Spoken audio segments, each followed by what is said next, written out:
Donald Trump's and Kamala Harris's tax policies are on completely different tracks. I will pass gigantic tax cuts for workers and keep their jobs here in the United States. Billionaires and big corporations must pay their fair share in taxes. Trump has a whole range of tax cuts that he's looking to implement, and he's proposing to raise tariffs significantly, which could help cover some of those costs. Harris, on the other hand, has a bunch of tax cuts and then is proposing trillions of dollars of tax increases, mostly on corporations and high-income households. But they're running in different directions, reshaping who pays taxes in America.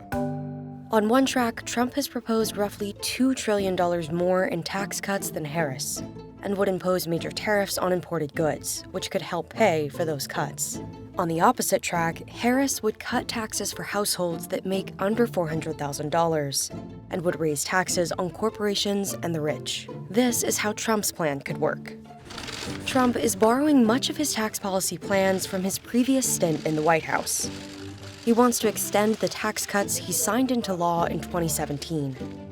The tax bill from 2017 made a number of changes, including lower tax rates, an increased standard deduction, and doubling the child tax credit.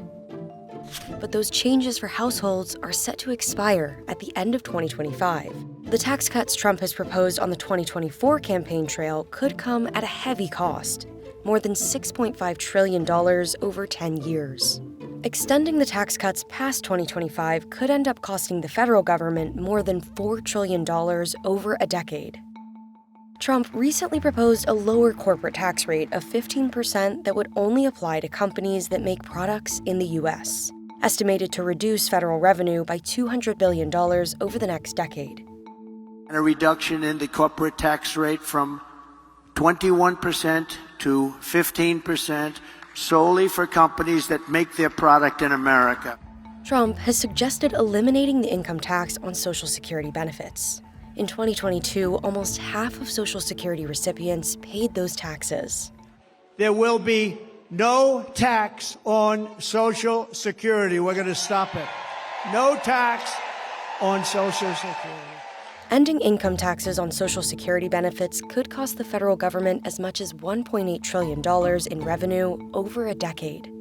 By one estimate, ending those taxes would cause the Social Security fund to become insolvent 1 year earlier than previously forecast. This is a proposal that's really targeted to largely retirees and people, not very, very, very wealthy retirees, but people who are kind of well off enough to have some other source of income just besides Social Security. Harris is running in a different direction, cutting taxes on middle-income families, lower-income families, and raising taxes pretty sharply on high-income households and on corporations. Kamala Harris has largely adopted President Joe Biden's plan, which has fewer cuts compared to Trump's, costing about $4 trillion over 10 years. The biggest chunk, extending tax cuts for households making under $400,000 a year at an estimated cost of about $2.8 trillion. One point of departure, Harris would go further to increase the child tax credit for young children. I'll not only restore that tax cut, but expand it. We will provide $6,000 in tax relief to families during the first year of a child's life, as opposed to $3,600 under the Biden proposal and $2,000 under current law. In some ways, you can think of it as covering some potential lost wages for people who might have to take time off to care for a newborn.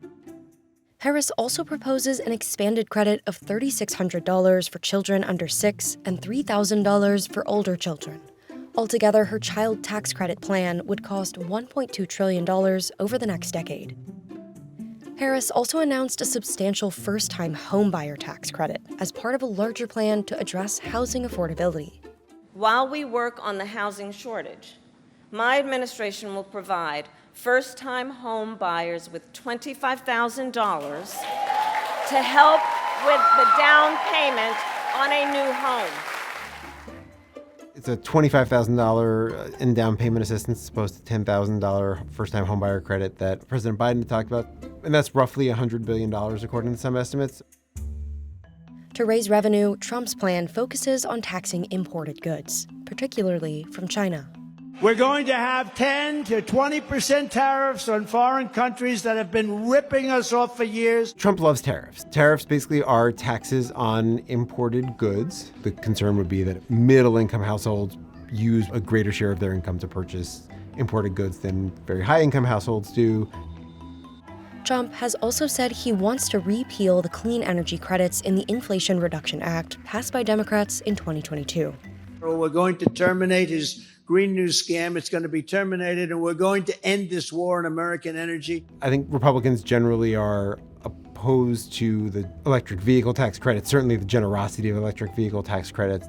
If Trump imposes a 10% across-the-board tariff and a 60% tariff on Chinese goods... There's some estimates out there that suggest that over a decade it could get to $3-ish trillion. I think there's some squishiness in trying to figure out how much money could actually come in there. Economists estimate Trump's tariffs would also raise the price of goods, costing $1,700 a year for the typical household. Harris's plan, on the other hand, veers away from tariffs and instead raises taxes on the top 3% of American households. Harris's tax plan, in line with Biden's most recent budget proposal, would raise nearly $5 trillion in revenue.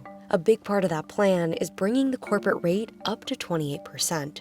The Biden administration, which she's adopted their plans, has basically said, we don't want to extend any of those expiring tax cuts unless we pay for them. Harris's plan to raise taxes on households making over $400,000 would bring in about $1.8 trillion in revenue. About a third would come from a new minimum income tax on people whose net worth is over $100 million. The biggest one, and one that's most difficult to get through Congress, is this idea of a minimum tax of at least 25% on the very top people who have at least $100 million in net worth. And that basically taxes people based on their unrealized capital gains, their appreciated assets. Even with a full Democratic control of Congress, that's going to be a difficult sell. Whoever wins the White House would also need their party to win the House and the Senate to keep their agendas on track. If you have Trump with a Republican House and a Republican Senate, then there's going to be tax cuts. Facing the prospect of a divided government, where one party doesn't control the White House and Congress, could cause either tax plan to go off the rails. If everything expires at the end of 2025, there would be pretty sizable tax increases for most households. About 60% of Americans would see tax increases. It's something that people will be talking about a lot if we even get close to December 31st, 2025 without a deal.